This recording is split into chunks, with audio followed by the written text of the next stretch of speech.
Friends, welcome to my channel మీతో creative Lakshmi. అందరూ ఎలా ఉన్నారు? బాగున్నారని అనుకుంటున్నానండి. ఇప్పటికి నాకు కొంచెం హన్వితో బర్త్డే పనులు అవి అయినాయి.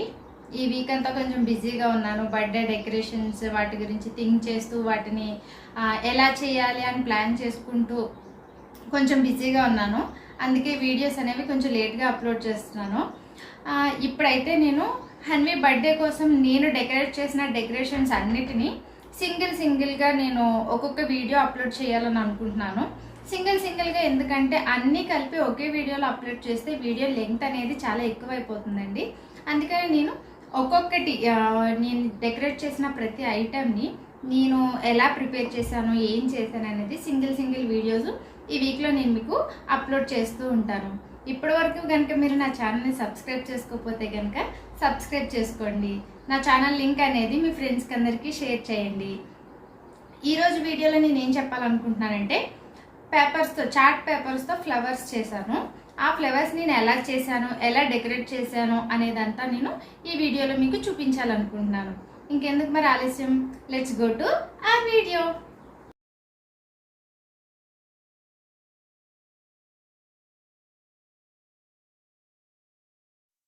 ముందుగా ఒక చార్ట్ పేపర్ని తీసుకొని ఇలా 4 ఫోల్డ్స్ చేసుకోవాలి. 4 ఫోల్డ్స్ చేసుకొని దాన్ని కట్ చేసుకోవాలి. ఇలా స్క్వేర్ పేపర్లా కట్ చేసుకున్న తర్వాత ఇక్కడ చూపించిన విధంగా ఫోల్డ్ చేసుకోవాలి. ఇలా కోన్ షేప్ వచ్చేలా ఫోల్డ్ చేసుకొని దానిపైన పెటల్ డ్రా చేసుకోవాలి. పెటల్ షేప్ అనేది ఇలా డ్రా చేసుకోవాలి. ఇలా పెటల్ షేప్ డ్రా చేసుకున్న తర్వాత సిజర్ తీసుకొని నీట్గా కట్ చేసుకోవాలి. ఇలా మనం 4 పేపర్స్ తీసుకున్నాం కదా, 4 పేపర్స్ని ఇదే షేప్లో ఫోల్డ్ చేసుకొని కట్ చేసుకోవాలి.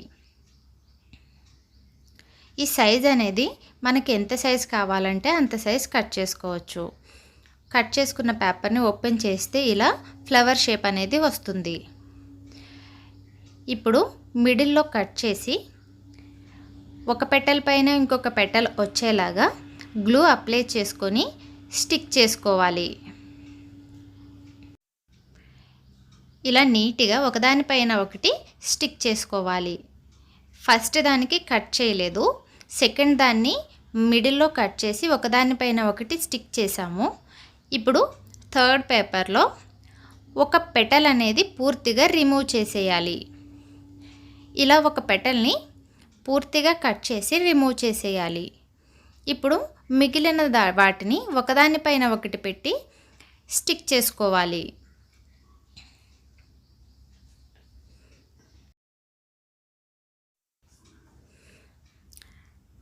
ఇలా నీట్గా స్టిక్ చేసుకోవాలి. ఇప్పుడు ఇంకొక ఫ్లవర్ షేప్ పేపర్ని తీసుకొని ఇక్కడ 2 పెటల్ షేప్స్ అనేవి కట్ చేసేయాలి. ఇలా పూర్తిగా 2 పెటల్స్ అనేవి కట్ చేసి రిమూవ్ చేసేసుకోవాలి. ఇలా నీట్గా పక్కకి రిమూవ్ చేసేసి మిగిలిన దాన్ని ఒకదానిపైన ఒకటి పెట్టి స్టిక్ చేసుకోవాలి. ఇలా గ్లూ అప్లై చేసుకొని ఒకదానిపైన ఇంకొక పెటల్ వచ్చేలా స్టిక్ చేసుకోవాలి.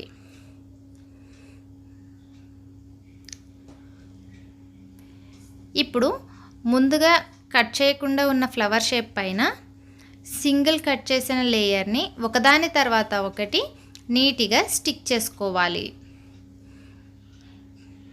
ఇలా షేప్ అనేది మిడిల్కి వచ్చేలా స్టిక్ చేసుకోవాలి. ఇలా మిడిల్కి పెటల్స్ వచ్చేలా స్టిక్ చేసుకుంటే లేయర్స్ అనేవి చాలా నీట్గా కనిపిస్తాయి. ఇప్పుడు సెకండ్ మిడిల్ 1 పెటల్ రిమూవ్ చేసింది కూడా స్టిక్ చేసుకోవాలి. దాని తర్వాత 2 పెటల్స్ రిమూవ్ చేసిన వాటిని కూడా ఇందులో స్టిక్ చేసుకోవాలి. ఇలా స్టిక్ చేసిన వాటిని స్కెచ్ పెన్ హెల్ప్తో కానీ పెన్ ఆర్ పెన్సిల్ దేనితో అయినా కానీ ఇలా వెనక్కి ఫోల్డ్ చేసుకుంటూ రోల్ చేయాలి. ఇలా రోల్ చేయడం వల్ల ఫ్లవర్ షేప్ అనేది చాలా నీట్గా వస్తుంది. ఇప్పుడు ముందుగా మనం 2 ఆర్ 1 పెటల్స్ రిమూవ్ చేసాం కదా, వాటిని కూడా మిడిల్లో స్టిక్ చేసుకోవాలి. ఇప్పుడు ఇంకొక పేపర్ని తీసుకొని ఫోల్డ్ చేసుకొని ఇలా సిజర్తో కట్ చేసుకోవాలి. ఇలా మనకి ఎంత సన్నగా కావాలంటే అంత సన్నగా కట్ చేసుకుంటే షేప్ అనేది నీట్గా వస్తుంది. ఇప్పుడు ఇలా ఓపెన్ చేసి దీన్ని రోల్ చేసుకోవాలి. ఇలా నీట్గా రోల్ చేసుకొని లాస్ట్లో గ్లూ అప్లై చేసుకొని స్టిక్ చేసుకోవాలి. ఇలా స్టిక్ చేసుకున్న ఫ్లవర్ని ఇప్పుడు మనం ఈ ఫ్లవర్కి మధ్యలో గ్లూ అప్లై చేసుకొని స్టిక్ చేసుకోవాలి.